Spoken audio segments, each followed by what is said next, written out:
All right, everybody. Thank you so much for joining us this evening. I'm going to just check the participants room and keep an eye to see if anybody else comes into the waiting room. Good evening again. For everybody who doesn't know me, my name is Sarah Raitt. I work as a senior planner here at Two Rivers Ottaquechee Regional Commission. We serve 30 towns in East Central Vermont, and I'm just going to take a moment here because I've got some more folks in the waiting room trying to come in. There we go. So we serve 30 towns in East Central Vermont, and as you can see from the map on the right-hand side of your screen, our service area stretches from Granville and Hancock east to the state line, and from Topsom and Newbury in the north down to Plymouth. Two Rivers supports our towns with a wide variety of projects ranging from land use to energy to transportation to housing and health and so much more. I'm gonna check here and we got some more folks coming in through the waiting room. This is exciting. We're so happy this is such a great turnout. All of us live on unceded Abenaki and Wabanaki lands, and this landscape has been shaped profoundly by 4 centuries of past and ongoing injustices.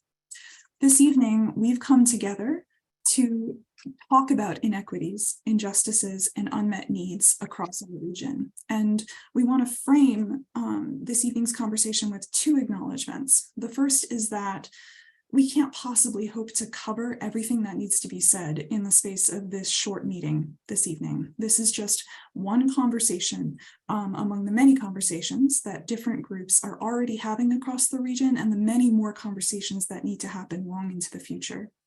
And the second acknowledgement that I want to make is that equity issues touch every aspect of our lives, and consequently, we need everyone involved in these conversations. We are a small group of people gathered around the virtual table this evening, and as awesome as you all are, our perspectives are limited. Building more equitable communities takes a lot of people listening and learning from each other and making many changes, small and large, across every aspect of society. Our municipal governments have a really important role to play in that broad tapestry of work that we have before us. And we've invited all town and village officials, staff, commission members, committee members to attend this evening and to simply listen and learn with all of us. They are not going to be responding to questions or making any comments this evening. Next week, we are holding a workshop that's open only to municipal representatives, in which we're really going to dig into the logistics of how municipal governments can tackle these challenges in our communities.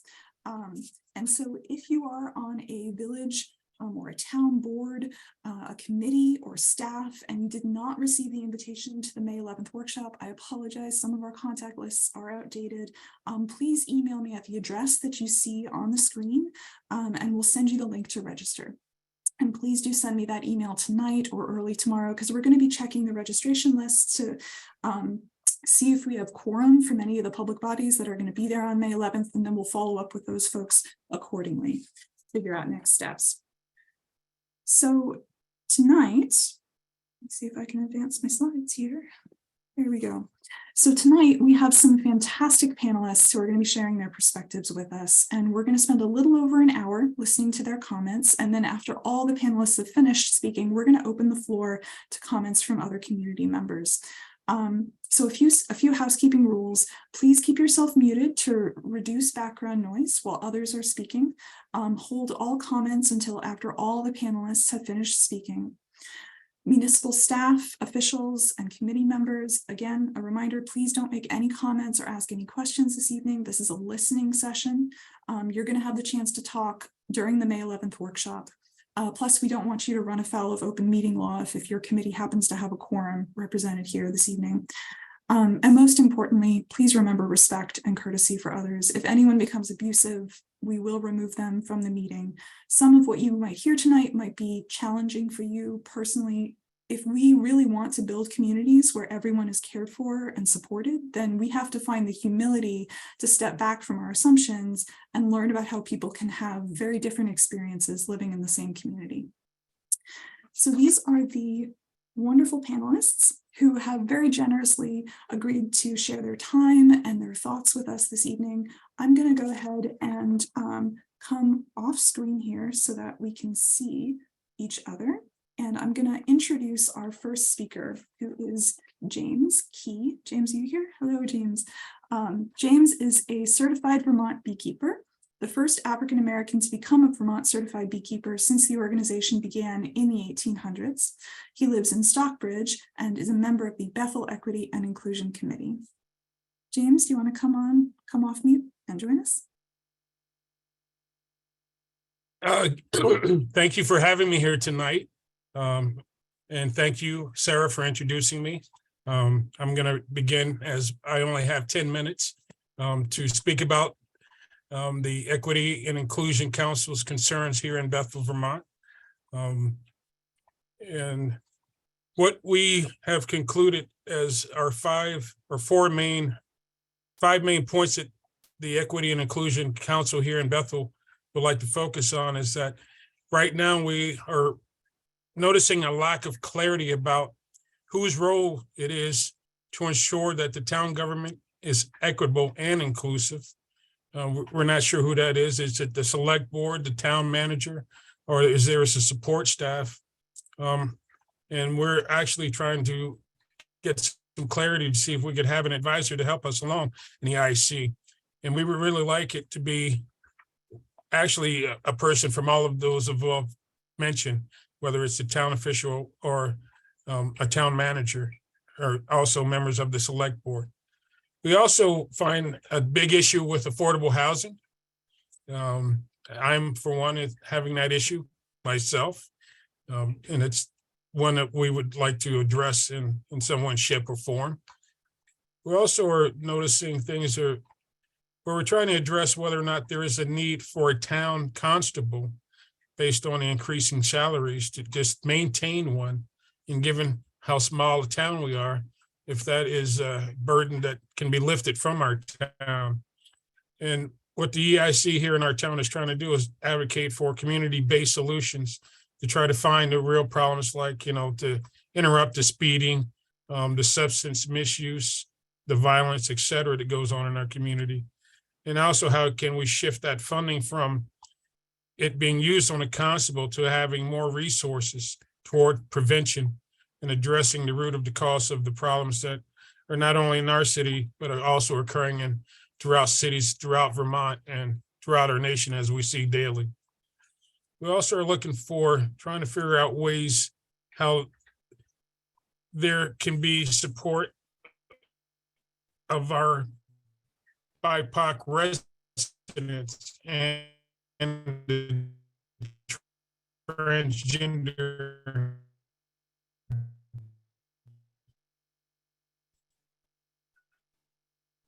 and LGBTQ,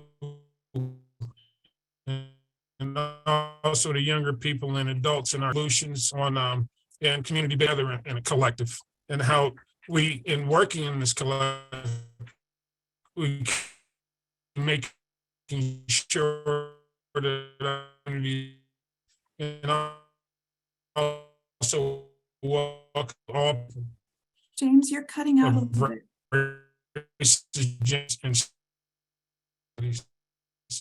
Oh, James, it's hard to hear you. Could you try turning off your video for us and see if that improves the audio?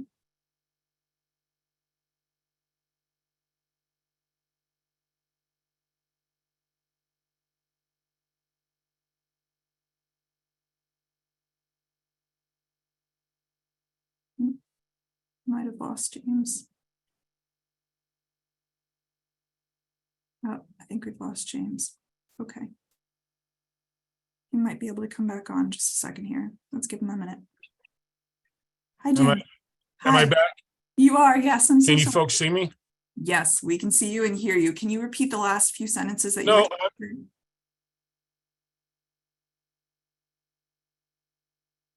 Shoot, we just lost you again, James. Oh, yeah, sure, no problem. We're trying to just make sure that we're ensuring that residents can. Am I stable or am I stable? Am I back? Yes, it's a little choppy. If you could turn off your video, let's see if that makes the audio better. Okay. Thank you. So, okay. Well, quickly, the last point. Am I sounding better or less choppy? It sounds great. Thank you, James. Uh, oh, thank you. Because again, I'm sorry and apologize. Being at the base of this mountain creates that obstacle. But my final point is that we really want to create that we're making sure that the residents can access, then they have the ability to. And I think that just means more language and information to our residents. And so that these residents can be using resources to create, hybrid meeting models, such as the one we're having here tonight, as well as, having those kind of Zoom meetings with the select board and school board meetings. And that's my final thing that I wanted to get off. And I hope I didn't go past the 10 minutes allotted. Not at all. There's still time, James, if you wanted to add some other thoughts. My other thought, just as being a beekeeper, my focus is working, with the school kids as well with the adults of the community to try to bring that kind of idealisms together, where we can let them collective projects. The first being a pollinator project with the middle and high school, as well with other volunteers throughout the community that focus on all pollinators, not just honeybees, because some people feel honeybees are an invasive species and are taking away from our native pollinators. So one of those projects is educational, and then the other one is, hopefully conservation as well as inspirational to inspire people to make this community change that will lead to, everybody having an overall better community. Thank you so much, James. Anything else you want to add? I will be giving a talk to start this idealism. My first will be June 24th at the Randolph Library. And then after that, we will be doing another event at the Royalton Library, date to be determined. But that would be our first project where we're going to educate the community there on the importance of or how valuable backyard beekeeping is to our state, and what it means to our state in a local ecosystems that really help and maintain a better environment that we're yet to discover. So I'm hoping that works out really well and get the kids on board. I have a bunch of caricatures I'm using as educational tools and mediums, as well as if the high school and other schools get on board, at least by having a collective project, we can at least demonstrate their people working together, regardless of their race, sexual orientation, or race or religion, because we're all contributing to one goal. That's awesome. Thank you for all your work, James. Thank you, folks. At this point, I'm going to turn it over to our next panelist, who is Cherry Sullivan, representing the Upper Valley Haven. Cherry Sullivan is the Director of Shelter and Clinical Services at the Upper Valley Haven. Her background in public health includes interests in homeless health equity, harm reduction, assessing systems of care, and coalition building. Prior to her role at the Haven, she spent 8 years coordinating Hampshire HOPE, an opioid overdose prevention coalition in Western Massachusetts. Cherry, did the screen sharing permissions go through well? It did. Yeah, it did. Thank you. Yeah, I have a few slides, and I want to just first say thank you for having me. I think it's really great to be able to connect with local leaders, and of course, welcome to contact me after this to learn more, to have more discussion. I would love to speak with anyone. My slides are a little text heavy, which is not my typical style, but I really wanted to make sure that the information and the data could be on those slides so that you all could have some more time to digest it before your discussion in the future, before you share it with colleagues. So I do apologize because I don't love text heavy slides. I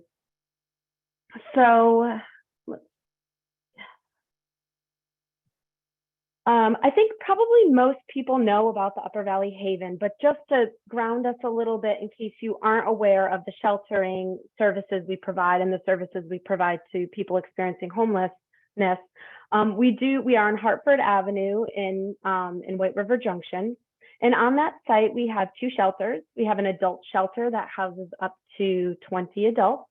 And we also have a family shelter that houses up to 8 families. In addition to that, we have a lot of community service programs.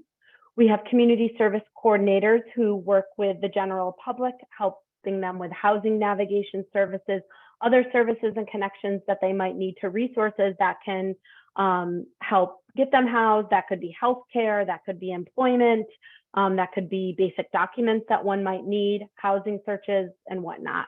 We also help to support several supportive housing programs in the community.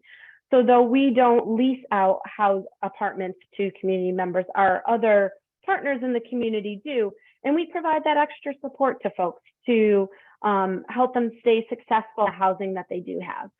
The reality of it is, here in Vermont, we're actually per capita the highest percentage of sheltered homelessness in the US. And that data recently came out, and it was really surprising to me when I saw it. When I saw how Vermont ranked compared to the rest of the country, it really took me back and said, wow, you know, I knew this has been an issue in our community, and I knew this is something we need to be concerned about. But, you know, this sort of brings it to another level. And there's a lot happening statewide, as I think you all know, and there's a lot of policy we're looking at statewide. But what's really interesting is there's still a lot we can do at the local level. And so that's what I hope we'll all be thinking about, or you'll be talking about in your next meeting, but also we can be thinking about together, which is, how do we take what's happening at the state level, but what do we do and what is our responsibility at the local level? So the first thing that I always like to talk about is that housing is not an unsolvable problem. It feels really overwhelming sometimes. When you hear the data from me, or when you read about it in the paper, you're listening to VPR lately, it feels overwhelming, but it's not unsolvable. There are solutions that are out there that have been proven to work. And if we turn to that evidence, we know we can be successful here in Vermont and in our local communities. The model that we use and that we know is most successful is called housing first. So that's an approach to really providing housing first and primary, right? There are a lot of other needs that people may or may not have when they're searching for housing or having trouble maintaining housing, but people need a decent, safe, reliable place to live to then work on those other things that they're struggling with in their life, whether that's behavioral health or other physical health, it's job, it's relationship, whatever it is. And like I said, there's a lot of evidence out there that this housing first model works, particularly supportive housing, and that it has a lot of cost saving benefits, not just to states, but actually to local municipalities as well. But we also need to, at the local level, address what makes housing feel impossible. There's a lot around stigma, which we can also say is oppression. We have a lack of safe and affordable housing in our region. Transportation is an issue for a lot of people that impacts housing as well. We also have a lot of gaps in our services. There's amazing organizations in the Upper Valley and throughout Vermont, but we could definitely be working together a lot more. And municipalities could be partnering together a lot more. And when I start to get into some of these inequities, I just want to step back and say, you know, this is sort of like general data. This isn't even diving into how all the intersectionalities of race and ethnicity, language, even, you know, income, you know, sexuality, gender, all of that really complicates it even more. This is just sort of general data that we're talking about. But I do think it's really important to think that there's lots of intersections that are impacting people and their ability to get housed and stay housed in our community. So, well, here's what we know. When we think about what is the solution to homelessness, people will often say addiction services or mental health services or job training. And yes, for some people, those are needs. But when it comes down to it, the solution to homelessness is simple. It's housing. It's getting people into homes. Unfortunately, here in Vermont, we actually have a huge shortage of housing, over 40,000 units lacking for us to be able to house the people that we need to house. And in fact, there's a study here, a housing needs assessment that Keys of the Upper Valley did. And by 2030, we need 10,000 units to be able to support our state. And the other thing, and I know we're all aware of this, and actually James brought this up when he was speaking, cost of living is really high right now. So if you look at sort of rental wage and then minimum wage, there's a big discrepancy here. There's a big inequity, right? So, rental wage right now in Vermont is about $23.40. So if you're someone who's making a minimum wage and you are a single person looking for a 1-bedroom unit, you're working at least 1.5 jobs to be able to afford that. If you're looking for a very modest 2-bedroom unit, you're working almost 2 minimum wage jobs to do that. And that's unattainable, and it's unhealthy, and it's unfair. The other thing to think about is around just the cost of living going up too, just in terms of being able to afford a home, in terms of purchasing a home, which leads to generational wealth, which is also an equity issue. And the other, I think it's on a different slide, but the other thing that's really important to know is that in the state, there's a lot of what we call vouchers, which is rental assistance for people, right? So at the Upper Valley Haven, we can work with people and we can get them these various vouchers. However, the vouchers still are not enough to cover how much the rent costs. When someone is still contributing 30% of their income, they have their voucher, they're contributing 30% of their income, and they still can't match what the rental rates are right now. So it's really complicated. So housing is the solution, yet housing feels unattainable for many people in our community.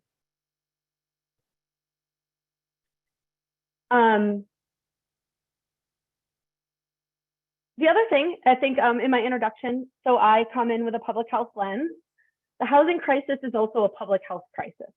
And anything that's a public health crisis impacts municipalities. It impacts your budget, it impacts your workforce, it impacts your community members, it impacts the people that you care about in your community. So people who experience homelessness, they're dying an average of 12 years sooner than the rest of the general population. And locally, we know that folks are identifying that housing is the third highest need identified by patients at Dartmouth-Hitchcock in a recent what they call social determinants of health. Those are the things that are like what kind of impacts your health and your social environment. Housing is the third highest need identified in our region at the hospital. And we know that people experience homelessness are disproportionately affected by lots of other things impacting their health. They're delaying seeking medical care, higher rates of death, higher rates of disease. And so again, when we're talking about equity, it's not about the roof over your head, but it's how well you get to live in this amazing community too, right? We live in Vermont because it offers so many great things, but if you can't fully take advantage of it because your health is compromised, that's an equity issue. And then again, it comes down to that cost savings, the cost of emergency departments, the cost to municipal governments and businesses and schools of homelessness is pretty substantial. And data shows that through supportive housing and other evidence-based means, we actually drastically reduce that cost to municipalities. So that means local communities, we have a shared interest in managing homelessness and addressing this issue together. This isn't just social services. It's not just our responsibility at the Haven. It's not just social service responsibilities. It's actually a community responsibility. So, but it's hard to think about what can you do at the local level? And some of your towns that you're coming from are so small and you think like, well, what can I do, right? Maybe towns that are a little bit bigger, you have a little bit more wiggle room of how you can get involved, but we can still think creatively together, even if you come from a small town, on how we can do this work. We really need a pro-housing stance in our local communities. That doesn't mean taking away from your beautiful towns, right? We can be pro-housing and still be pro-conservation and, all these other important things. At the local level, as leaders, the education and the stigma busting that you do around people experiencing homelessness is so important, right? The way that we think about our community members with empathy and care and love impacts the way that people vote and the way that they want to spend their money and the way that they'll, think about how they want to be part of the housing solution as a community. We got to think about welcoming alternative housing solutions like accessory dwelling units, emergency shelters, other housing units, supportive housing units. This might be radical, but we need to find places where people can camp safely for them, the campers, and safely for the community around. Some towns and cities that have done that have seen a lot of success. Promoting denser development in village centers where resources are is another option. Thinking of going up, not out, is an option as well. And then thinking about how you can support property managers. What are the incentives? We have some statewide incentives to be able to help encourage property managers to work with the participants that we work with and house them, like rental assistance, loans for rehabbing units, like extra security deposits, but maybe there's something at the local level too. And then of course, my biggest thing is collaboration. You know, public health leaders and municipal leaders, you are the hub of communities and you can serve as conveners. You can bring key constituents together and sit them down at the table and say, how do we do this together? What are the issues in our community? What does the data show us? What are our resources? And what are our common goals? Because when it comes down to it, we all have a common goal. We just have to get there together. So that's something for you all to think about when you have your discussion. And that's the information that I have. Awesome. Thank you so much, Jerry. Wonderful presentation, all the good work that you do for our communities. Our next speaker is Tom Grillo, I believe is here with us. Yes, Tom Grillo is the House Director at the Hartford Dismiss House, whose mission is to reconcile former prisoners with society and society with former prisoners. Thanks for joining us, Tom. Hello, everybody, and thanks for having me. Greatly appreciated. I'd like to talk about a few things anyway that our residents here experience around inequality. One of the big things is employment. I've had a few very recent cases where one of our residents went into an interview. They were very open with the person and, you know, let them know their situation and everything about them. And they felt the interview went well. And the feedback that they had received from the interviewer and the employer seemed very good. And they felt that they were going to get the job. And then they go through a background check. And unfortunately, there's something in there where it's prohibiting them from being employed. I had one person that he actually went through the training and they had him on schedule where he worked for a few days, and then the background check finally came in and he was unfortunately let go. I've had one person where his struggle with finding a job, and in part with a lack of transportation and his inability to get around, where it took him about a month and a half to finally find work. And in his case anyway, it started to lead to quite a bit of depression. It's unfortunately another side effect that our people see. For a person that's coming out of prison, a lot of times their self-esteem isn't too good to begin with, and this further unfortunately affects that. And with this person's case, it did lead to a good bout of depression, and you know, until he was able to finally find a job. I find that a lot of our residents end up taking jobs that they're really underqualified for, and they're taking a job at a lesser pay than what they really could be making, just so that they can pay the bills that they have here. You know, and again, it can lead to this spot of, you know, I'm not good enough. I'm not doing what I really want to do. I'm not going anywhere in life. I'm never going to get ahead. And that's really what they're looking for. They're looking to be able to be part of society.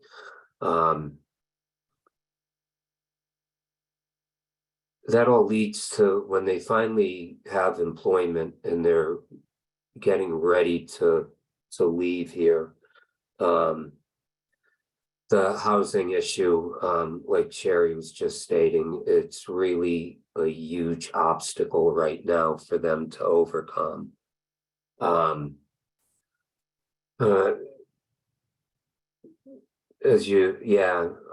We're now seeing like studio and 1-bedroom apartments anywhere from $1,500 to $2,000 a month.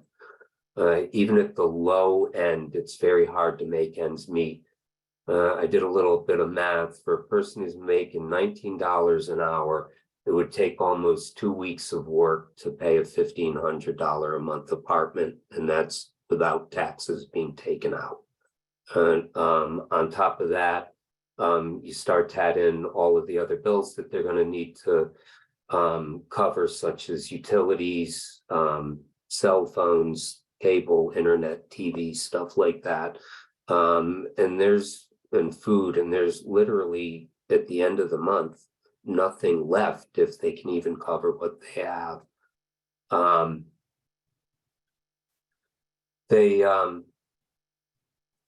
Before COVID-19 and which kind of started this change in the housing problem, the average stay for a resident here was 3 to 6 months. We're finding now that the average stay for a resident here is about a year. And for a lot of them, they have to go to be able to save the money to come up with a first and last deposit, plus afford everything else they're going to need to put into the apartment. They end up staying here for the limit with Dismiss House, which is a 2-year period, which is quite a long time. The current market is obviously in favor of the landlords. There's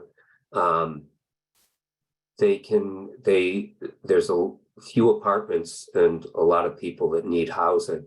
And it's my understanding that in Vermont, the applicant can deny a landlord to do a background check. But when it comes down to who the landlord is going to rent to, are they going to rent to the person who denied the background check? Or are they going to rent to the person that agreed to the background check and it came up clean? Chances are they're going to rent to the person that granted them the background check, even though everything else on one of our residents might look absolutely perfect on paper.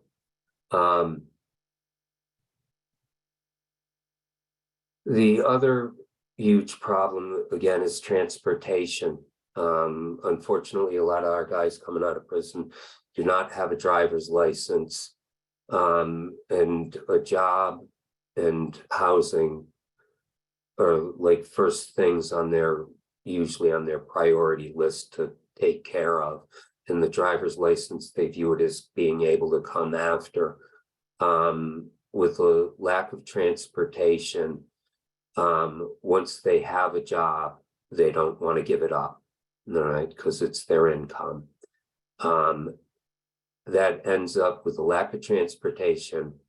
It ends up restricting them to only being able to find an apartment close to where they work at, until they can eventually come up with the money to get their driver's license back and then to be able to afford a vehicle.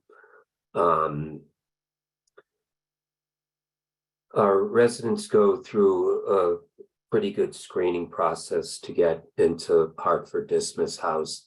There's a case manager in the Department of Corrections that, at the very beginning, while they're still in prison, make a decision as to whether or not they would be eligible to be back out in the community. And then Hartford Probation and Parole makes another decision as to, is this person going to be acceptable and are they ready to be out in the community? And then I do an interview with them, again, to see if they would be a good fit for Dismiss House in the community.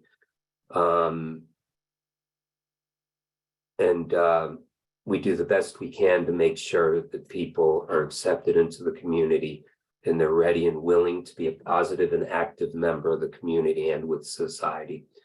And although the system is not perfect, even with the obstacles that I've talked about, our records show good news. In 2022, for all Vermont Dismiss Houses, 90% of our residents did not commit a new crime. 71% transitioned back in the community successfully, and 84% were successfully employed. Unfortunately, in those percentages, there's other percentages that aren't quite known, which are some of the things I've talked about. where, some of our residents do end up taking jobs that are barely getting them by. Some of them may not be living in the best environment that they'd like to be living in, or in the best conditions that they would like to be living in. Our residents are under the supervision of probation and parole. They're serving out their obligations to the judicial system that has been set upon them. They've spent time in prison. They're going through the programming that is required of them. They're making restitution to those they've harmed, including the community. Some of our residents view the struggles that they are finding with trying to find good jobs, housing, being able to have reliable transportation is a punishment of society that's being put on them. It's not a punishment that the judicial system is put on them. It's now a punishment that they feel society is putting on them. Unfortunately for some in our society, they see them in a negative way because of the mistakes they've made in the past, and they're unwilling to reconcile. There is a stigmatism that goes along with a person that's come out of jail. And for some, they feel that society is putting on another sentence on top of what the judicial system has already put on them. Hartford Dismiss House supports the residents in overcoming the stigmatism and the inequalities. Again, our mission is to reconcile former prisoners with society and society with former prisoners. We found that this helps to build a better community. And a large part of what we do is to build community. I thank you all for being willing to listen and take a look at the inequities that our population experiences. And I'd be more than happy to talk to anybody or answer any questions that you may have. So thank you. Thank you so much, Tom. We're very grateful for all that you're doing for our communities. Next up, we have Kate Semple-Burden. I'm going to actually bring some slides up for you, Kate. Quick here. Thanks. And I will. Let's see if we got that. Okay. All right. So Kate Semple-Burden is the director of the Welcoming All Nationalities Network of the Upper Valley, WANN, a program of WISE since 2018. WANN provides immigration legal assistance in humanitarian immigration cases. WANN's clients are residents of Vermont and New Hampshire, primarily from the Upper Valley, and most are survivors of domestic violence or persecution. Kate's additional professional roles and affiliations include advisor to the Upper Valley Human Rights Clinic and member of the Dartmouth Health Human Trafficking Coalition. Simultaneously, as the Deputy Director of the New Hampshire Area Health Education Center since 2015, Kate is responsible for the implementation of grant agreements, as well as development and implementation of programs and curricula designed to prepare health professionals to respond to health disparities in New Hampshire. Thank you, Kate, for joining us. Thanks so much. Sorry, I'm getting over a cold, so I sound pretty bad. So thanks so much for having me come and talk. And I'm sorry that I jumped in late and missed what came before. So if you, this is information about WISE. I'm assuming that everybody is familiar with WISE. There's a link to the website there. But in essence, it's a domestic violence crisis support agency, and also provides prevention education in local schools. Go ahead, you can go back to the next slide.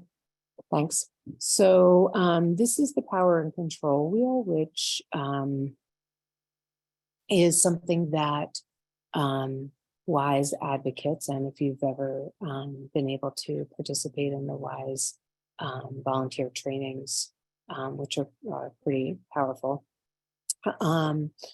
you would learn about this. But this is the power and control wheel as it pertains particularly to immigrants. And I'm going to just give a disclaimer that I use the term immigrant loosely.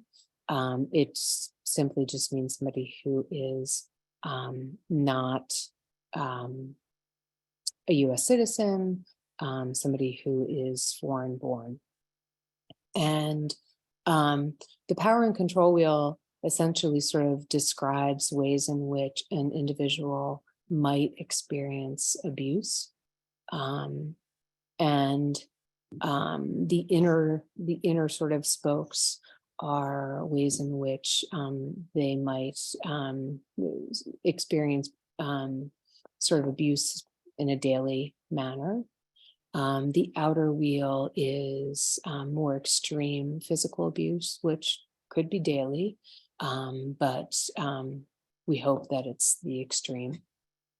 So the difference is that with immigrants, the lack of immigration status, if that individual is undocumented, or even if they do have immigration documents, but the status that they're in is in some way dependent on their abuser or dependent upon another member of the family, that vulnerability, that lack of US citizenship, which means that that person can be deported, even if they're a green card holder, they can be deported.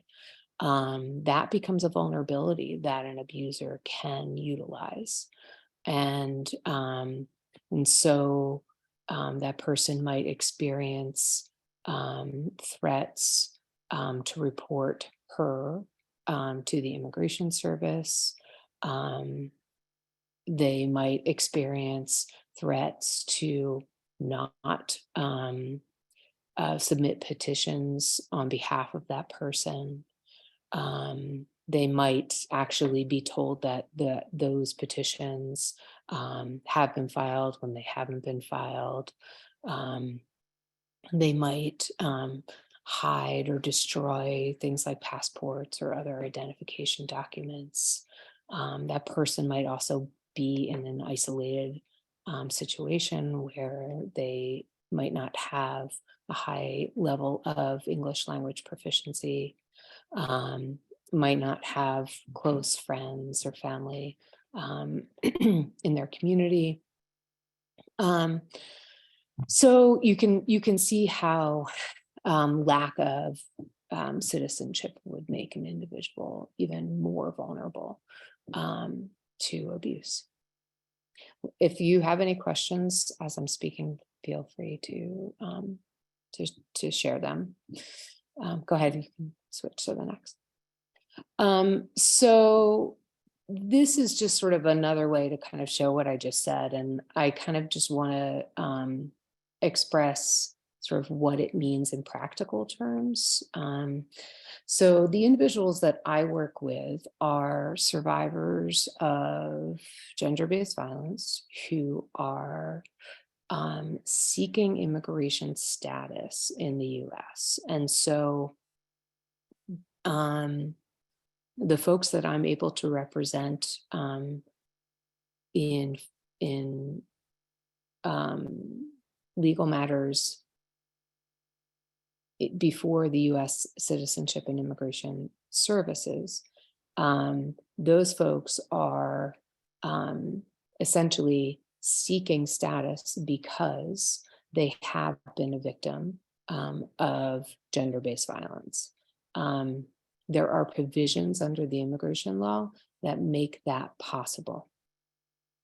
So, you know, I guess the point of this slide is to say that in some cases, a person might not have that possibility. They may not fit into the very specific, very difficult categories that exist under immigration law to get legal status. And so they may be living in our small towns in Vermont or New Hampshire without legal status or with nothing pending. Some of my clients have petitions pending, and so they're sort of like they're in this holding pattern and they could be there for years, and that also feels vulnerable, but it's a little bit better than being undocumented. So this is what it means if you're undocumented. You essentially have lack of protection from personal violence. You're might be afraid to call the police, even if you are being abused. You have uncertain access to the legal system, things like, going to court to try to gain or keep custody of your children is incredibly daunting if you're undocumented. And as you know, there's no free legal services in that realm. You have no green card, you have no citizenship, you have no legal right to work, you have no public benefits at all. You don't have a driver's license. Well, actually in Vermont, you might have a driver's license. No social security number. Constant threat of separation from family. No protection from deportation, and traveling back and forth outside of the country is not possible, because if you leave, you might not be able to come back in, or if you are going to come back in, it's going to be really challenging. So go ahead. So I just wanted to give a couple of cases that would help you folks sort of understand, if the point of this group meeting is to think about sort of like, what's it like to be one of these people living in our little communities. I thought we could think about an individual and then think about what she might need in order to sort of make a go of living in a small town in Vermont. So this situation, Clara came to the US with her 2 small children on a tourist visa. She fled her country because she is bisexual. It's punishable by life imprisonment to be bisexual in the country she comes from. And she had an affair with a woman. In addition, her husband tried to kill her because of her infidelity and because of her sexual orientation. She could not file a police report because the police would jail her for being bisexual. After she had recovered from her injuries suffered by her husband, she found a place to stay, but she knew that she had to flee the country, so she left with her children.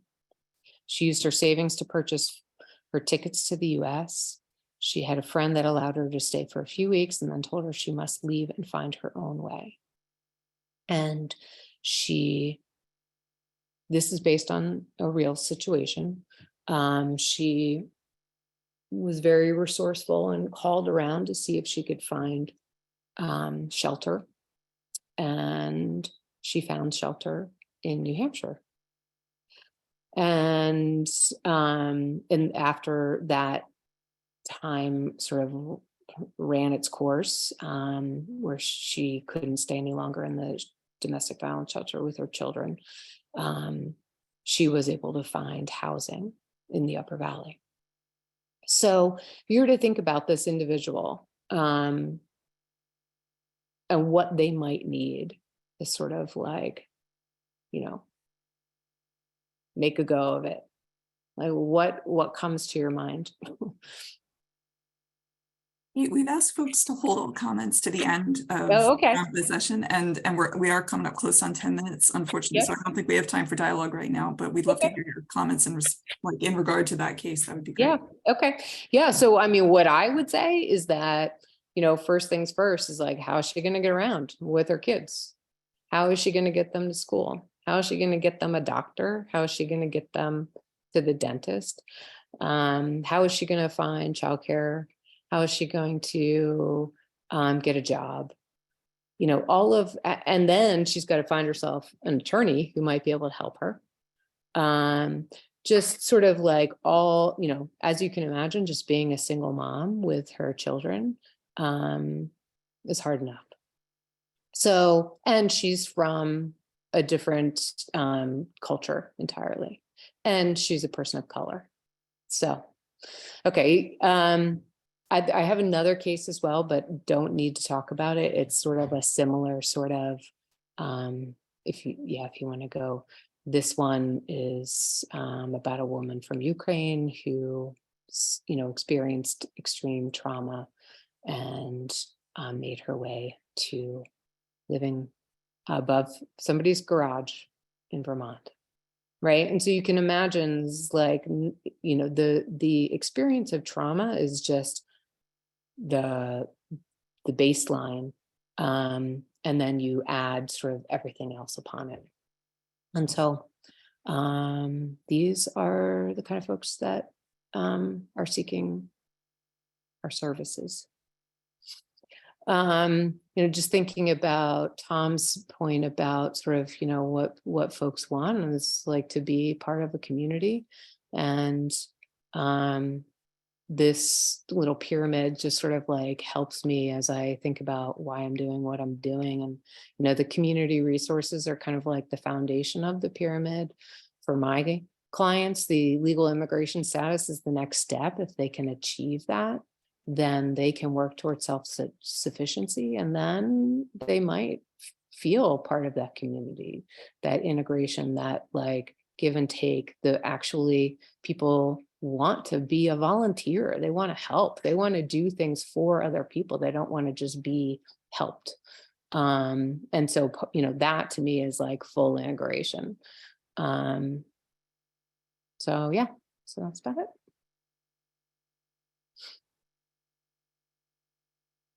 Thank you so much, Kate. We really appreciate you taking time to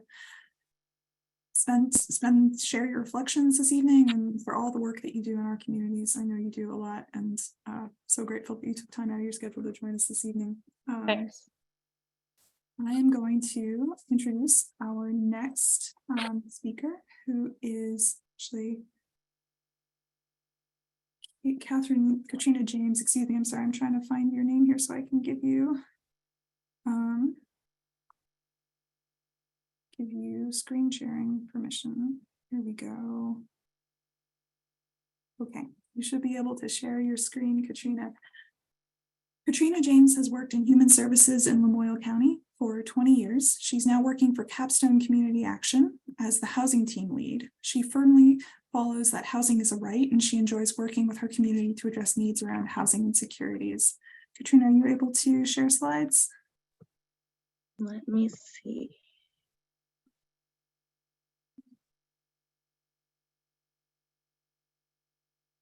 Sorry, guys, taking me a second to get where I want to be.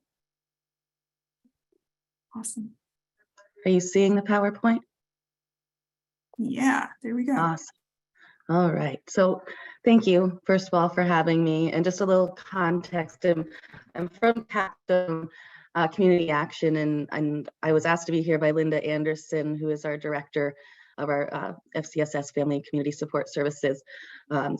Linda lives in your region and would have presented tonight, but wasn't able to. So a lot of what we have to talk about from Capstone is it's the same across the state. So I've grown up here in Vermont, in Lamoille County, rural Vermont, and I've worked with youth, with families, with a few different organizations. And as we've heard, everybody here is kind of brought up housing quite a few times. It's a big deal. And Cherry, you did a really good job of kind of presenting a lot of the facts and ways that we can work together to come to solutions for homelessness in Vermont. Housing is a right. I mean, it's not a commodity. Everybody deserves a home, and it's getting really hard to make that happen. It's always been hard, but at Capstone, we're working with folks that are vulnerable. We're working with folks that they don't have a natural support system. So, we're working with folks that are elderly, that are young, that have families, all walks of life. And for whatever reason, they don't have that natural support system that many of us have and can rely on often. So we're supporting households that are homeless or at risk per HUD definition. So I bring up the HUD definition because it's a big deal in the work that we do. We're following a lot of rules and regulations, which I'll talk about a little bit in a minute. but it's pretty strict by definition of who is homeless or at risk. You'd think it'd be kind of straightforward, but it isn't always. So that's just something to be aware of. And it makes it harder to serve people sometimes. So that's kind of why I bring it up. We're working with a lot of folks that are on fixed incomes. So Social Security, disability income, other SSI incomes. These incomes are very limited, and oftentimes all the income that these households have coming in, we often see $900 to $1,600 a month. And we can imagine how hard it is to live off a budget like that. Many of these folks are elderly. Clearly, they're all disabled in one way or another. We're working with folks that are struggling to manage their mental health. When you're homeless, you're experiencing a trauma. That's just what it is, and that's what we need to look at it as. We're working with folks that are struggling with substance use. We're working with folks that are experiencing generational poverty. They don't have that natural wealth or equity in their lives to help them get a good start. So they're building, or they've been part of this for generations. We're working with people that they're down on their luck. It could be any one of us. They've lost their job because of medical issues, injuries.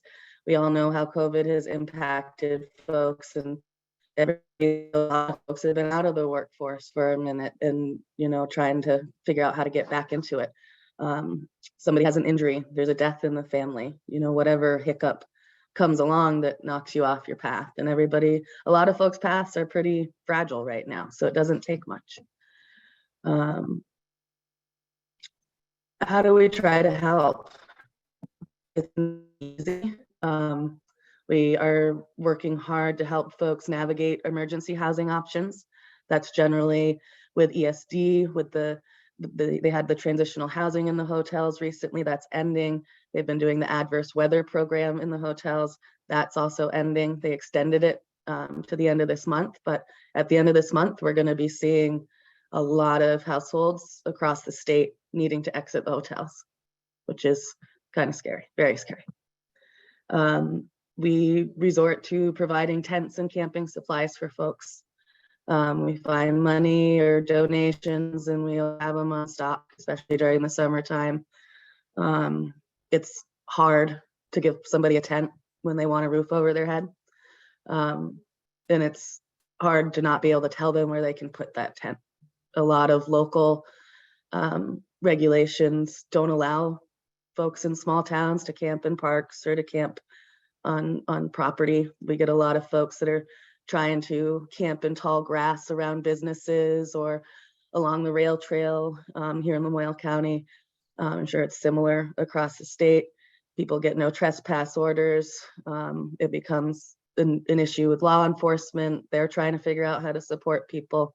So we're all trying to work together. And it has, like Sherry said, it needs to come from the community as well. We're helping people try to navigate permanent housing options, which we all know are extremely limited.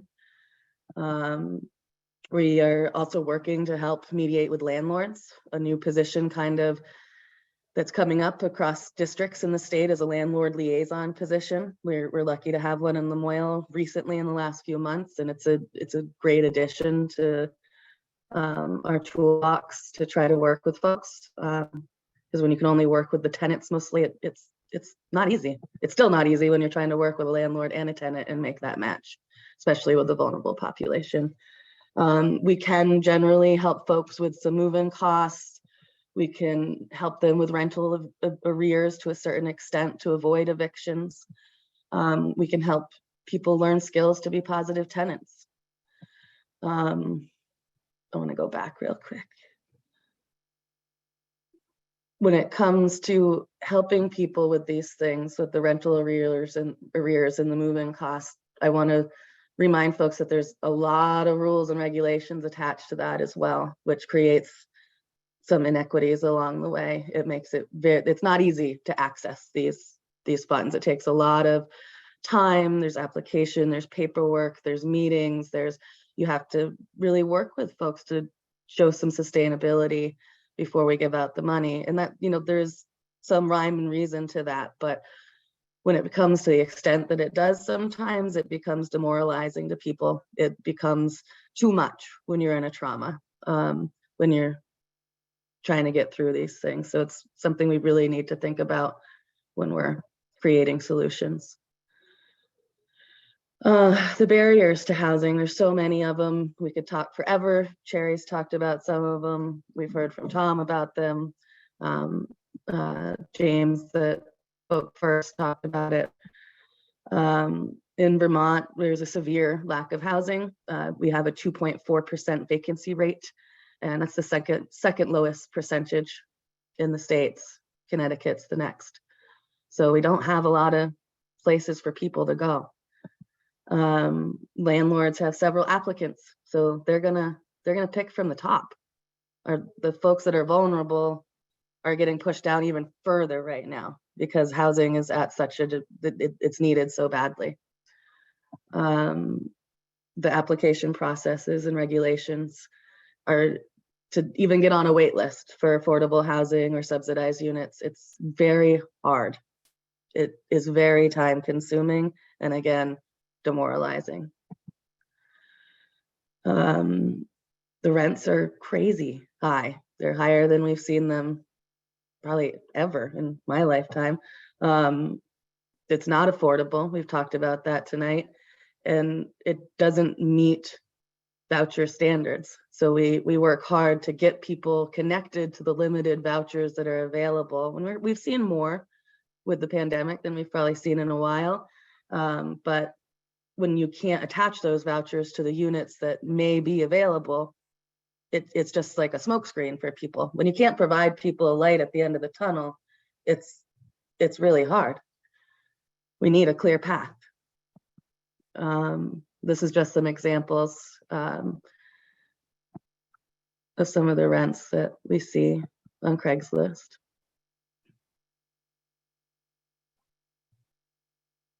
It's crazy, huh? Mm-hmm. And these are the voucher standards that we follow, and they're by county. So these are the allotted, that's like the max rent that it should be in order to attach a voucher to a unit. So you can see the difference in how hard it makes it.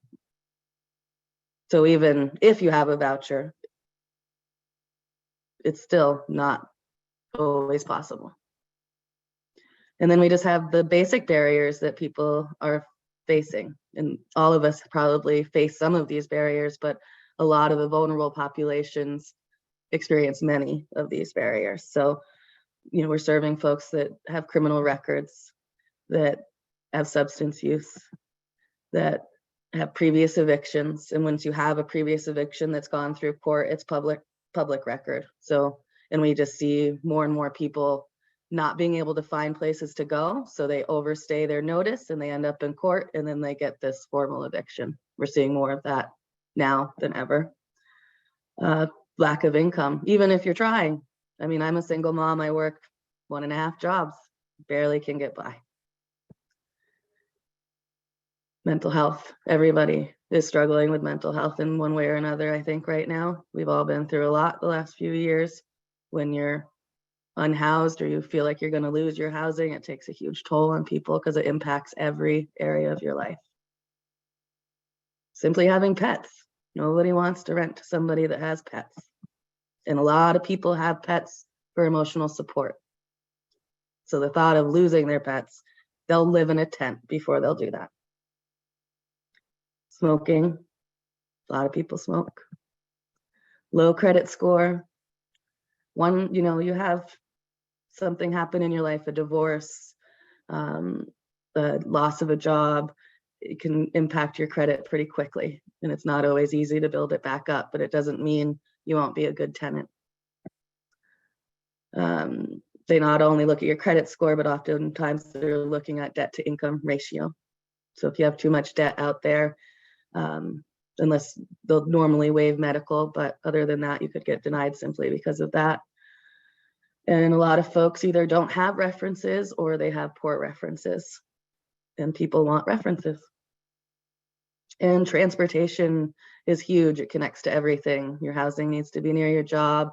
You need to be able to get to a grocery store. In rural Vermont, we don't have a lot of public transportation. It makes things very hard. Language can be a barrier. There's so many that you can list, but these are just some of them that we're working with every day.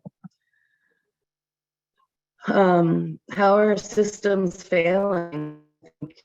There's amazing people working in our systems. We all work extremely hard, but we all talk about that it's not working. The systems aren't working the way that we want them to. So we talk about the regulations. So just to give examples, we're all funded by grants most of the time, and there's crazy amounts of rules and regulations we have to make sure we're following. That takes up a lot of our time. Emergency housing has regulations that you wouldn't, if you haven't looked at them, you wouldn't think that's what the regulations are going to be. You know, check out the ESD website sometime and look at what they are. All of the subsidies and the vouchers, they all have their eligibility and their regulations you have to meet. And if you don't follow them, you're going to lose your voucher. If you don't have housing, you have to keep checking in to make sure you can keep your voucher. You have to make sure you do all the applications. I would love if we had a universal application for housing in the state. I don't know how to make that happen, but I think that's a dream that many of us have. We spend a lot of time trying to help people fill out applications, make sure they have the verifying documents, having their IDs. That's a huge barrier, trying to help people get proper IDs, social security cards, birth certificates. There's a lot of misconceptions around housing and for folks that are homeless or at risk. We hear a lot, people just need to get a job. People need to stop using drugs.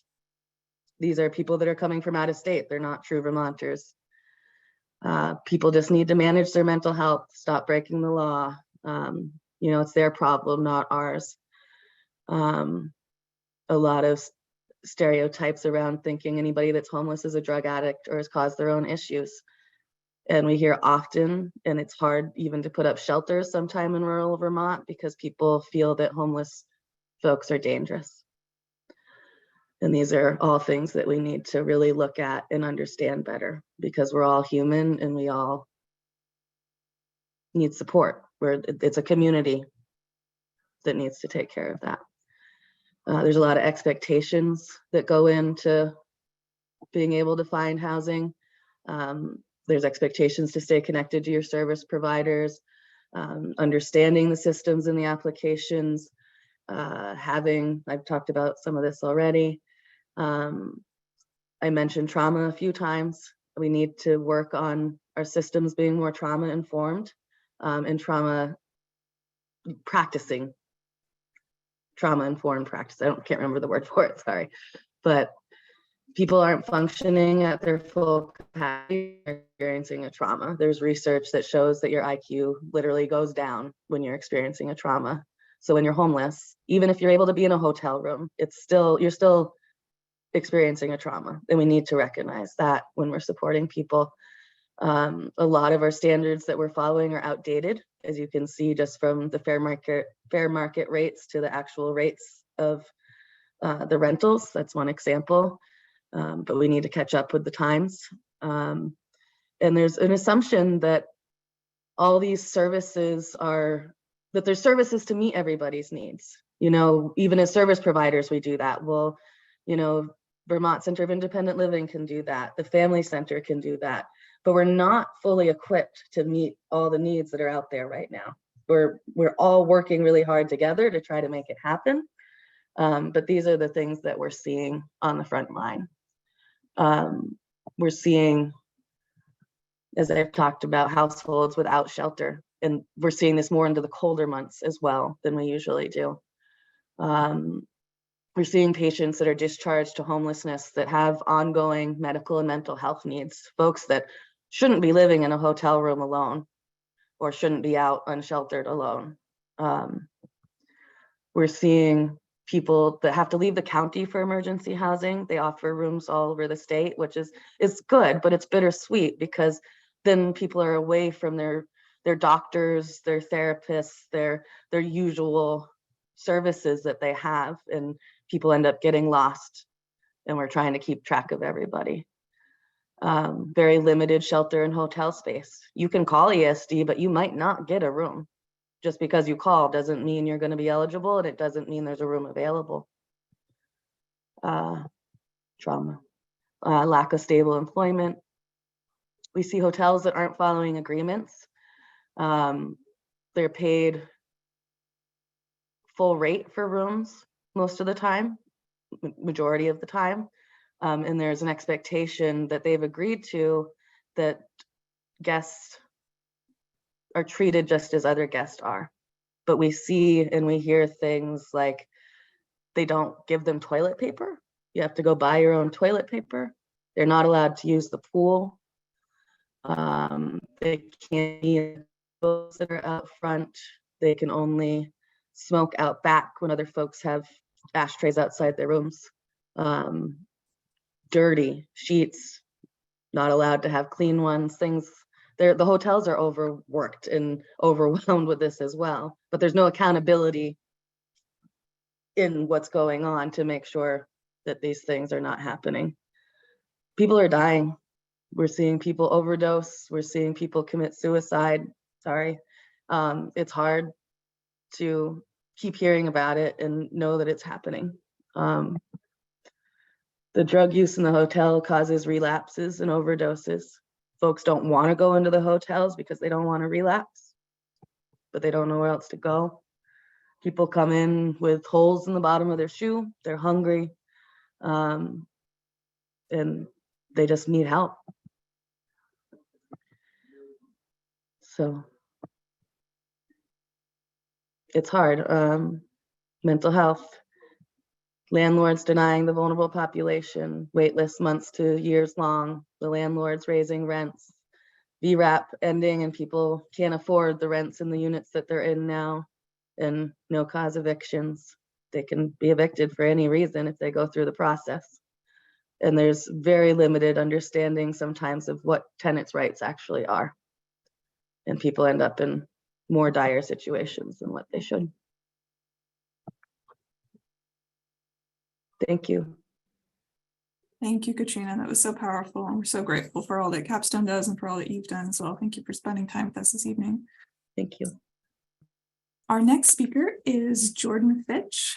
And Jordan, I'm going to give you sharing permission as well. I've got a... Yeah, screen and computer sound sharing, please. Okay, let me see if I can. Okay. There we go. I'm hoping that does it. Let me know. We'll see. I'll give a quick intro before I play the clip. Or are you gonna introduce me? Sure, I can read the intro that you gave me. Jordan hates writing bios because they never know what they're supposed to put in them.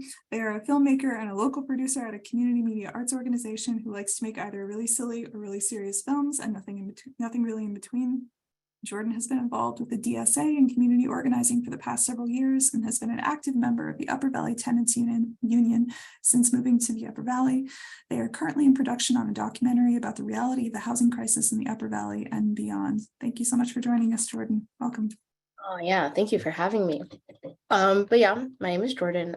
I use they, them pronouns, and I'm here representing the Upper Valley Tenants Union. If for those of you who don't know, I know it's kind of an interesting concept. Sometimes people don't really know what a tenant union is, but it's pretty much just like any other union. People are pretty familiar with like labor unions. It's the same concept, but it's just instead of organizing a workplace, it's tenants, usually tenants like of a particular landlord organizing together to build collective power so that they can bargain and leverage for livable conditions in the places that they live. My partner is also a member of the tenant union, and we've been working on a documentary the past couple months exploring the housing crisis in the Upper Valley and kind of like where it came from, the ramifications, and kind of how to move forward. So I'm going to just play a quick trailer for that documentary because I think it just kind of speaks to a lot of what I kind of wanted to share in this meeting. So let me share sound. Share. Boop, boop, boop. Okay. The current You guys hear that? Yeah. Okay, sick. housing situation in the Upper Valley is bleak. Well, in a word, I think the word would be crisis. Dire, I think. There is an affordable housing crisis in the town, the region, statewide, also nationally. We're in a housing crisis.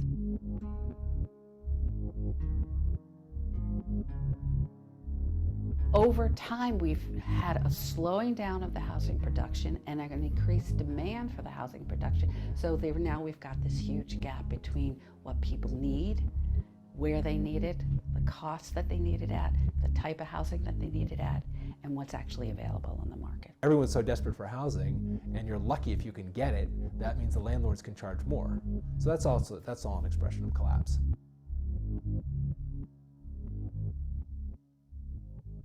We're actually losing important staff that we need that are, providers of these services for folks because they, either can't afford to live here or are getting priced out or can't afford to, move here. Rather than the housing system being designed to meet people's needs, the housing system is designed to be profitable to capital owners. Rural poverty and rural homelessness is rampant. We received notices simply stating that the rent would be almost double what it had been, and sign here if you agree. If not, then when will you be out, basically. We need to be held accountable to centering folks who are most impacted, and there are ways that we are doing that, and there are ways that we need to be doing that more and better. Someone feels how they feel, and if they feel afraid to walk down the street on Hartford Avenue or wherever, you can't tell them that they're wrong. That is a feeling that they have. Well, do you have any statistical data to support that these unhoused folks are a threat to you? We have plenty to suggest that the rest of the community is a threat to them. And then that letter was quickly followed up by no-cause evictions. I don't think the select board is doing enough, honestly. It's nothing short of exploitation by people with power and with money.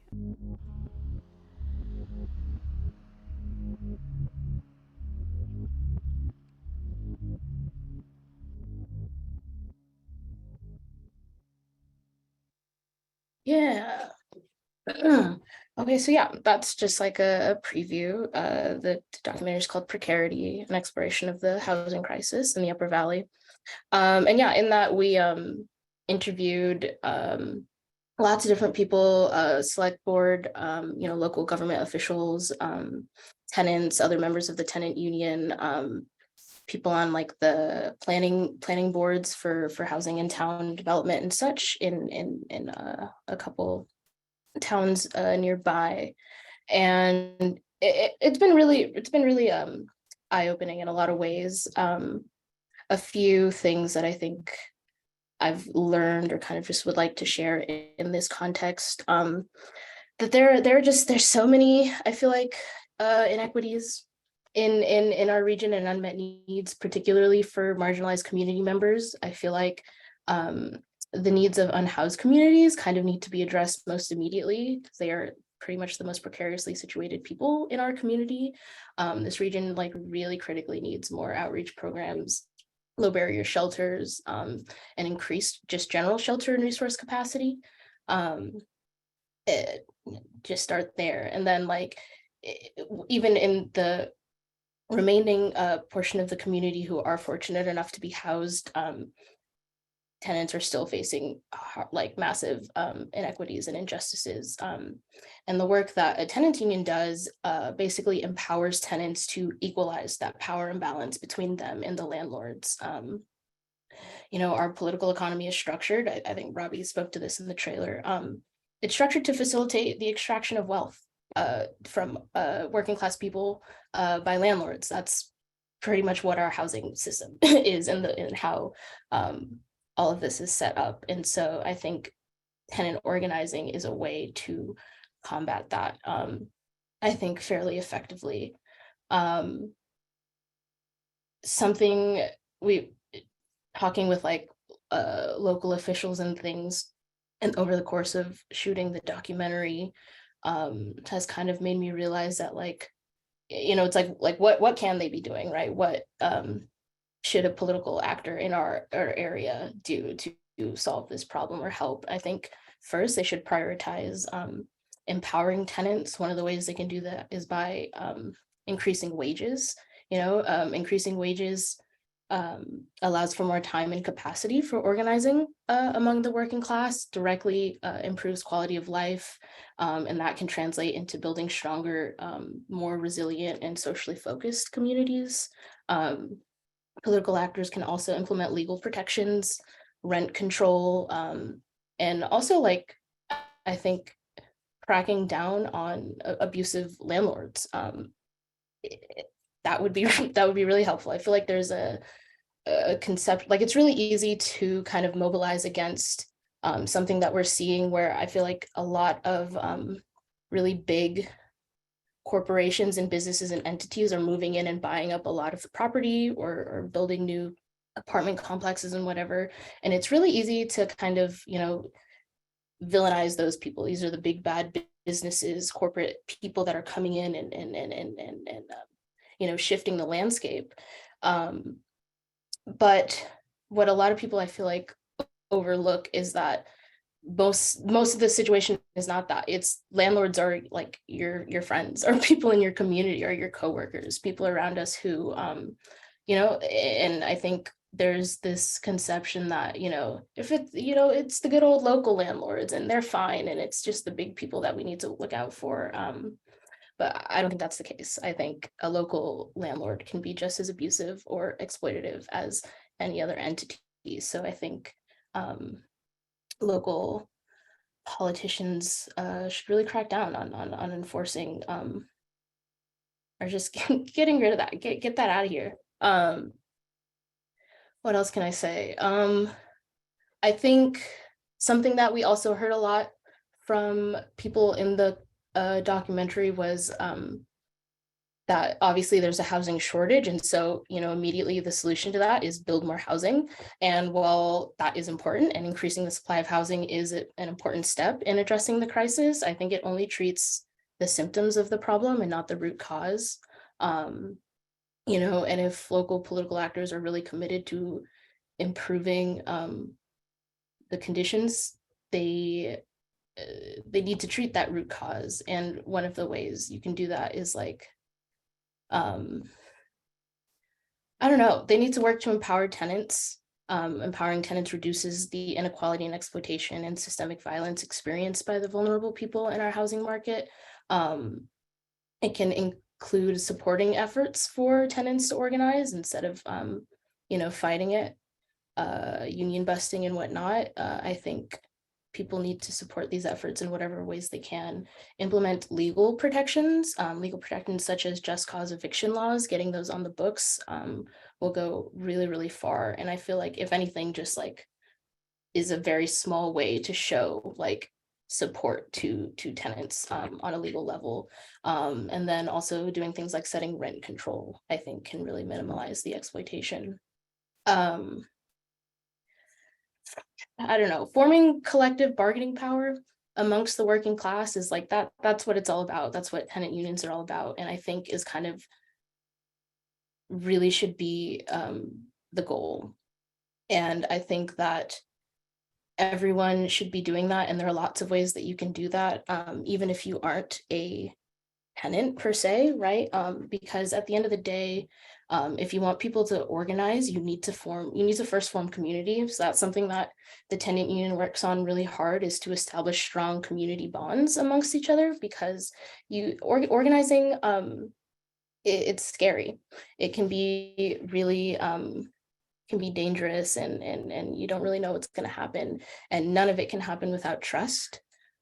So I think forming trust and strong community bonds goes a really far way. And you can be in community, people who maybe own their property or whatever, can still be in community and support other tenants in that way. Like, you know, you can't organizing takes a lot of time and labor and energy that, you know, you can't do it. You can't do it alone. And I think that, so like one of the things that we do in the union is whenever we meet, we try and coordinate like a dinner, like a community dinner. That way it's like, that's one less thing that all of our organizers have to think about. Like we all have to feed ourselves, but if we can do it together, you know, we're not taking time, you know, away from something else that we need to do to meet our needs. We're combining it, we're bringing it together. Another thing that we like to do is organize like childcare. We've got some members of our union who have kids, right? And you can't spend time organizing when you have to worry about taking care of your kids, getting them to bed, all that kind of thing. So if you have a strong community, you can find people in your community to take care of your kids while you're going to an organizing meeting. Things like that is really all important. What else can I say? I don't know if I'm over my time yet, but Getting close, but yeah. Yeah, I'll wrap up by saying if anyone is interested in either being a part of the union or maybe knows someone, a tenant who could really who would be interested in potentially unionizing their building or would like support from our union, please reach out. You can reach us by email, uvtenantsunion@gmail.com. Yeah. Housing is a human right. That's how I'll end it. thank you so much, Jordan. And the trailer that you shared is brilliant. We're so excited for all the awesome work you're doing. Oh yeah, it'll premiere eventually. You'll be able to see it at Jam, uvjam.org. You can keep an eye out on our website for a premiere date for that one. But yeah. Awesome. So excited. Thank you. Our final speaker is Mike Ritter from Tri-Valley Transit. Mike Ritter is the Community Relations Manager for the Orange/Northern Windsor County region of Tri-Valley Transit. He has 29 years of experience in the human services field, including the last 4 years with TVT. He has lived in Granville, Vermont since 1999 and appreciates all that rural Vermont has to offer. Thanks for joining us, Mike. No problem. Thank you for that, Sarah. Thanks for inviting us. And I think, it's amazing how much transportation has come up in these conversations and in general. And I think it's clear to all of us that when, with all these wonderful programs and services available throughout our area, a lot of it doesn't mean anything to the folks that can't get to them, that can't access them. So happy to be here tonight. I think the first thing most people in our region think of when they hear public transportation is the bus system. So I want to take a minute here to just clarify that when we talk about public transportation and Tri-Valley Transit Services, we mean more than that. We do have our public bus systems, commuter routes that run down the I-89 and I-91 corridors. We have local circulator service in Bradford and Randolph, and also some connecting routes that reach out to some of the other smaller communities along the way there. But we also offer a dial-a-ride program. And this program is largely driven by volunteers who use their own vehicles to provide door-to-door transportation for specific, generally vulnerable populations. These include older Vermonters, people with disabilities, people accessing recovery services, non-emergency medical transportation for folks that are on Medicaid and qualify for transportation services, and also folks that are seeking employment. We sometimes talk about this as our invisible service. A member of the public could see this happening right in front of them in a parking lot in a medical office, and never even realize that as part of our public transportation system. Where I think we start to see a lot of equity concerns in the transportation field when we talk to people about our bus routes, and they say, "Oh, that's great. I'm so glad that that's there, but I don't need the bus." That drives a big line between folks that are dependent on public transit and those that choose to use it. Many people ride our buses by choice, whether that's to save money, avoid driving in bad weather, reduce their environmental impacts, whatever their personal reasons may be. But there are many others that depend on public transit, whether that be bus routes, dial ride services, or a combination of the two. And I think the single biggest thing that local governments can do to ensure equitable transportation service is don't forget that there's that group out there that doesn't have that access. Not everyone has a car, not everyone can drive. And I'll share a few examples of how we've seen this take effect over the last from right now to a few years back. Right now, we're hearing a lot in our communities in Rochester, where there's a planned closure of the local grocery store. The concern that we're hearing around this community is that is really focused on the void that it's going to fill for the people that need that access to groceries, to food. And a lot about how it's a crisis for those that can't, don't have transportation to get the half-hour trip to Middlebury or Randolph to access food. And this, granted, this crisis falls outside of town planning. This is a private business selling their store. But in conversations that I've had with community members over the last couple of weeks, there's been an awful lot of comparison to the crises that we faced through COVID and through Tropical Storm Irene. And on one hand, we can say that a store closing is a way less significant impact than either of those two events.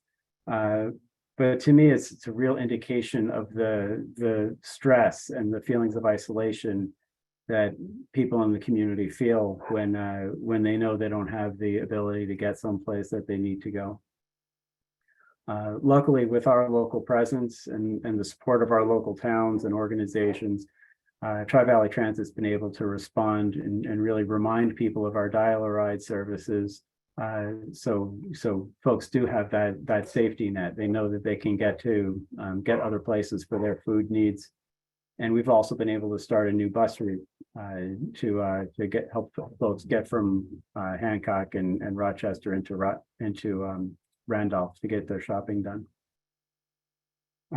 Some other things we've seen have had a little bit more of an area of focus for local governments, where they might be able to play a greater role. One issue that we've seen a lot is around the closure of local schools. These decisions, often due to high cost and low enrollment, they're often seen as unfortunate in the community, but as we've experienced in Granville, Hancock, Rochester area, it comes with the benefit of families being able to choose where to send their kids to school. The towns will pay those tuitions, and parents have that choice and can make what they feel is the best choice for their kids. But in reality, I think transportation plays a huge role in that. Your choice is really limited by where parents or other family members might be driving to get to work, or if they even have a car available, whether the school is providing transportation, or if there's public transportation available. So when you start, crossing off those places that your child couldn't attend because of transportation challenges, you find that school choice is really a lot more limited than it might have seemed. Again, we've been happy to work with schools and districts in our region to welcome students and faculty onto our public bus routes that can serve some of these schools. Our ability to do that is certainly limited. It's limited by the funding that we have available, and also limited by some of the conditions on the government grants that we receive. So as schools and communities are thinking about these challenging decisions, it's good to not forget about that transportation aspect. And thinking of it with that equity lens really puts a different spin on it. One final example that I'm sure local officials hear about an awful lot is around road conditions. Navigating dirt roads, I think it's a part of life in rural Vermont. especially around some of the smaller communities in our region. That's also the same that Sarah shared at the beginning of the presentation. But if we assume that everyone that lives on a dirt road has a four-wheel drive vehicle with a ground clearance that can handle the mud and the ruts and the rocks, we're really missing something. Many people that rely on our dial-a-ride services do live on these dirt roads and in very rural communities. And when the roads are poorly maintained, especially during mud season, it can be difficult, if not actually impossible, to provide the services to them, to reach them. Depending on those road conditions, some of our volunteer drivers might not be able to get to the rider's house. And if the rider uses a wheelchair, where we need to schedule one of our accessible buses with a wheelchair lift, probably don't have to tell you how hard it is for one of those buses to navigate a dirt road and the mud of mud season. More than once we've had to pull a bus out of the mud, unfortunately, before it was able to reach somebody's house. And keeping in mind that these trips are often for critical medical needs, treatments, access to addiction treatment, also getting people to adult day programs, really vital needs for the families that we're serving, and not things that you can just think, oh well, in a few days or in a week the mud will clear up and we can go back to giving them the rides. It's really a challenge when we can't do that. We recognize that local governments can't solve all of these problems, but again, we do hope that officials remember that transportation is vital to someone to be able to access all of these other services in and around their community, and remind them to not fall into that assumption that everyone has their own vehicle and can get around on their own. We also encourage people, I know you're having more conversations, always feel free to reach out to Tri-Valley Transit for help with transportation issues, whether it's trying to figure out how to get transportation for somebody, working on your planning processes, just general questions, or responding to a crisis in your community. We're always happy to participate and happy to be part of those conversations. Thank you so much, Mike, for joining us and for all the work that TVP does for our communities. It's a huge resource for us. So I know we are a little over our originally projected end time for this evening, and I apologize for that. We had such great comments from all the panelists. I do want to make sure that if you are interested in raising a comment this evening, that you have an opportunity to do so. If you need to peel off, I understand totally, but I want to give an opportunity for those who want to speak, and we are recording this session so that you know that your comment will be kept and made available to public officials at a later point in time.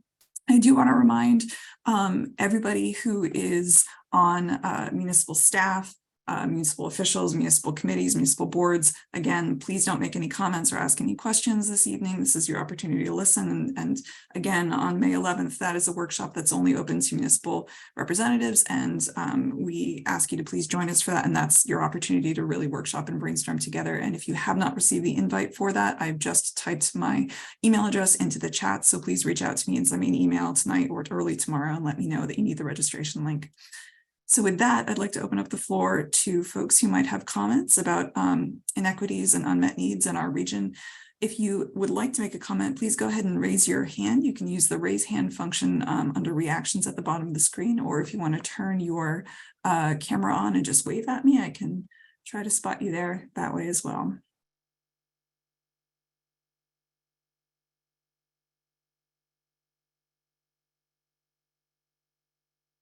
Any comments?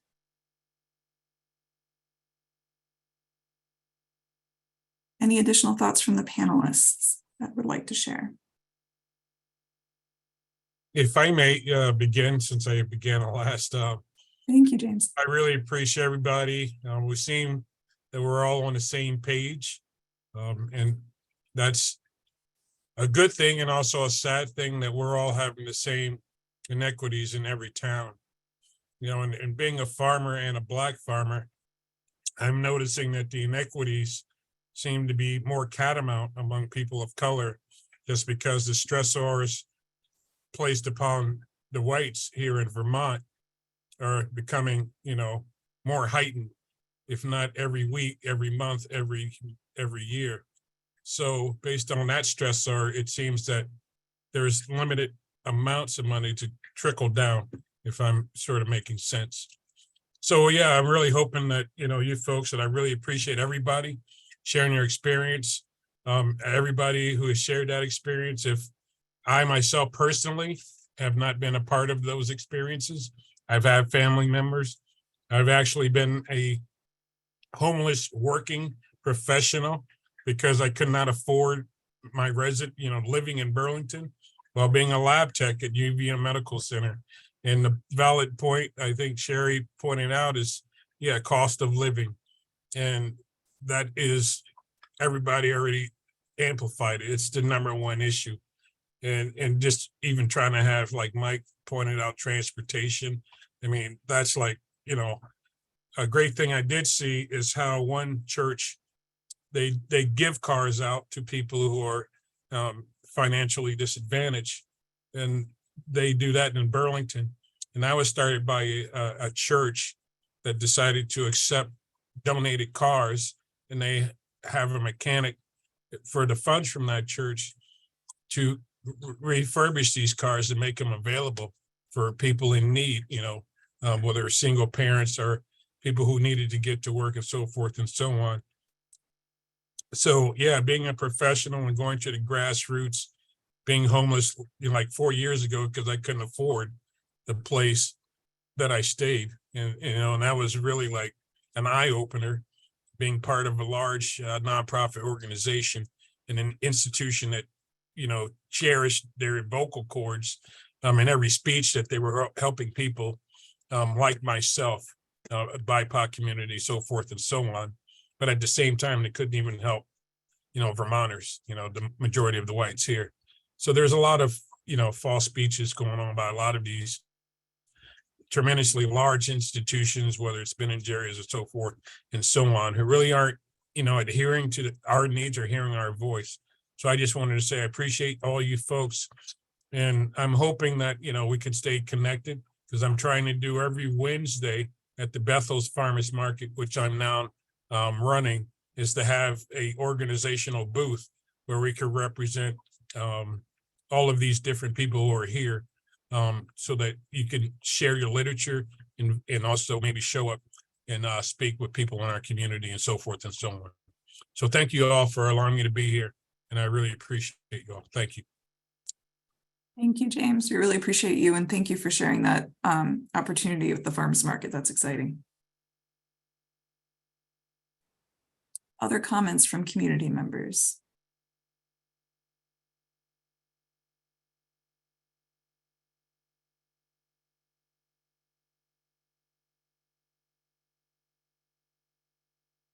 There's some nice comments in the chat. Thank you. Lots of appreciation for our panelists.